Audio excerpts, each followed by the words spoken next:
하나님 말씀 읽겠습니다. 하나님의 말씀은 마태복음 10장 1절부터 15절까지 말씀입니다.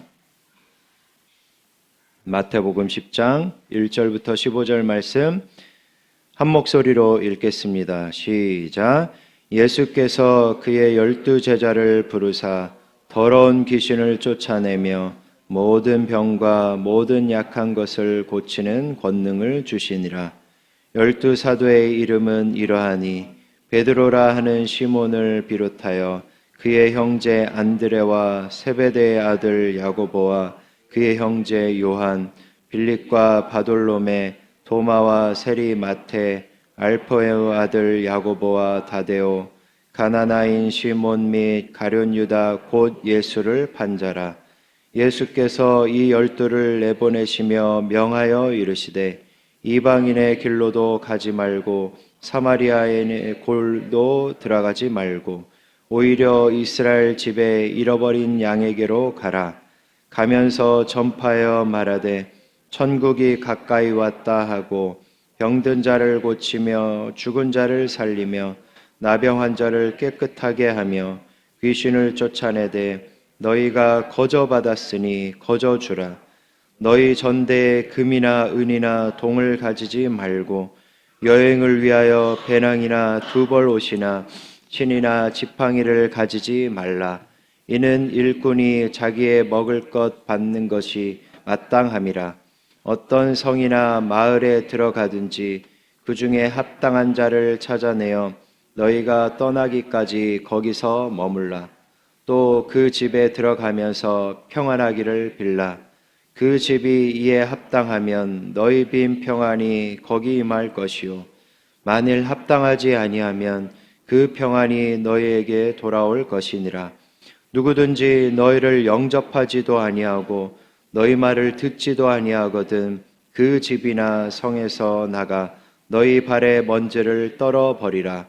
내가 진실로 너에게 이르노니 심판날에 소돔과 고모라 땅이 그 성보다 견디기 쉬우리라. 아멘. 오늘 본문은 예수님이 12제자를 부르시고 그들에게 복음 전파의 사명을 주시는 장면이죠. 오늘 본문에서 우리는 어떻게 복음을 전해야 하는지 알 수 있습니다. 그것은 세 가지인데요. 첫 번째는 가까운 데서부터 복음을 전하는 것입니다.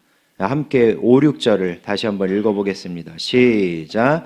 예수께서 이 12를 내보내시며 명하여 이르시되 이방인의 길로도 가지 말고 사마리아인의 고을에도 들어가지 말고 오히려 이스라엘의 집에 잃어버린 양에게로 가라.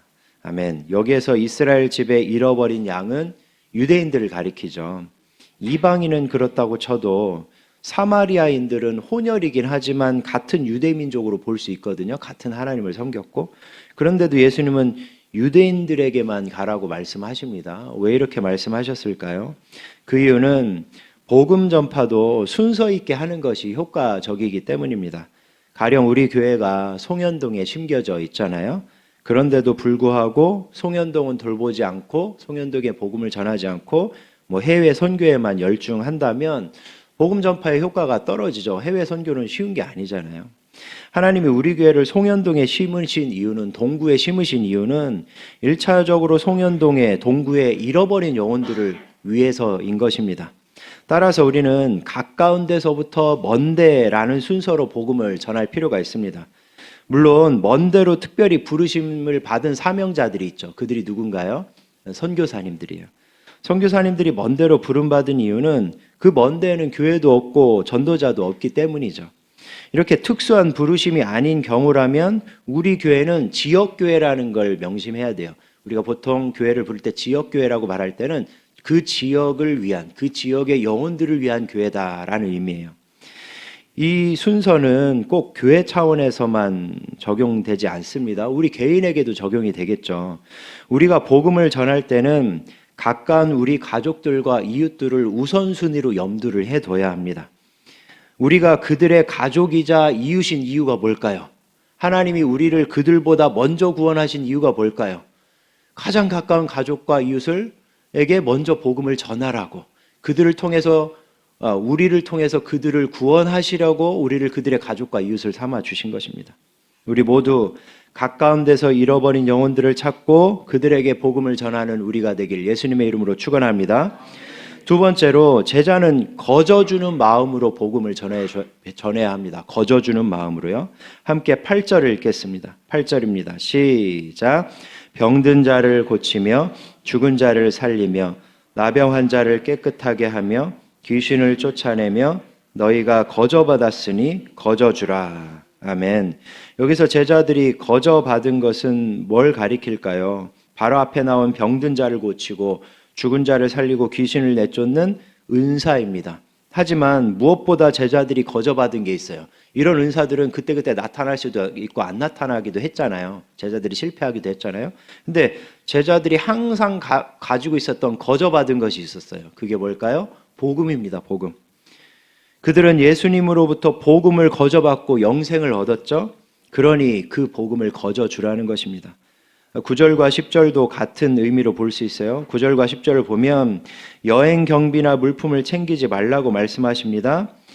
거저받은 복음을 전할 때 필요한 것들은 거저 채워진다는 것이죠. 하나님이 다 거저 채워주시니까 걱정 말고 복음을 전하라는 거예요. 우리가 복음을 전할 때 자칫하면 이제 물량주의에 빠질 수 있거든요. 돈을 많이 쓰고 물량 공세를 해서 사람들을 많이 모아야 한다고 생각할 수 있습니다. 물론 복음을 전하기 위해 어떤 행사를 준비하다 보면 돈이 들어가는 건 당연해요. 하지만 분명한 사실이 있습니다. 돈과 물건으로 사람들을 모을 수는 있어도 그들의 영혼은 살 수 없다는 거죠. 결국 영혼을 살리는 것은 우리가 거저받은 복음입니다. 그러니 우리가 복음을 전하기 위해 계획도 짜고 예산도 투입하되 결국 그들을 살리는 것이 복음임을 기억하길 소망합니다. 그래서 거저받은 복음을 거저주는 우리가 되길 간절히 소망합니다. 마지막 세 번째로 제자는 복음 전파의 책임을 끝까지 다해야 합니다. 13절과 14절을 함께 읽겠습니다. 13절과 14절입니다. 시작. 그 집이 이에 합당하면 너희 빈 평안이 거기 임할 것이요 만일 합당하지 아니하면 그 평안이 너희에게로 돌아올 것이니라.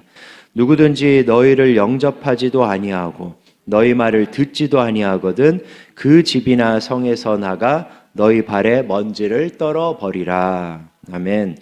여기서 너희 발에 먼지를 떨어버리라 이 표현은 나와 상관이 없다, 더 이상 내 책임이 없다라는 의미거든요.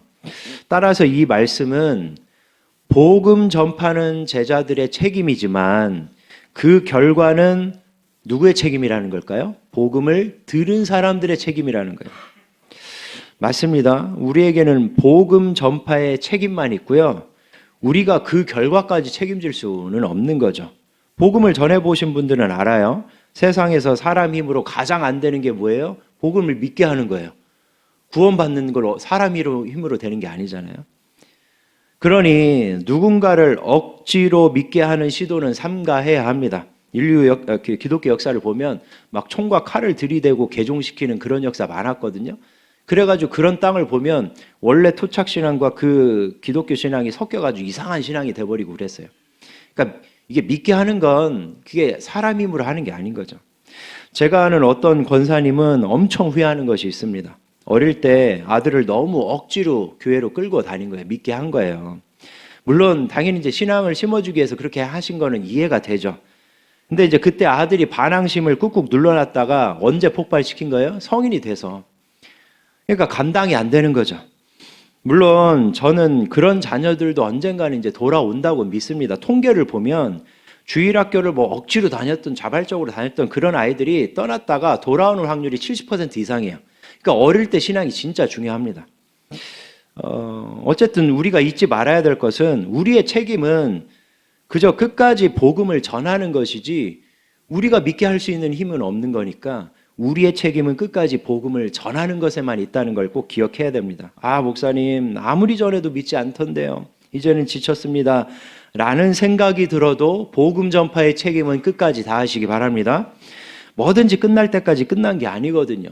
우리가 전도를 열심히 하다가 뭐 안 믿으니까 지쳐서 이렇게 포기할 수도 있는데 물론 심정은 이해하지만 그렇게 쉽게 포기하는 것도 어쩌면 구원의 책임을 스스로 지려고 하는 교만일 수도 있습니다. 내가 믿지 못하게 했다.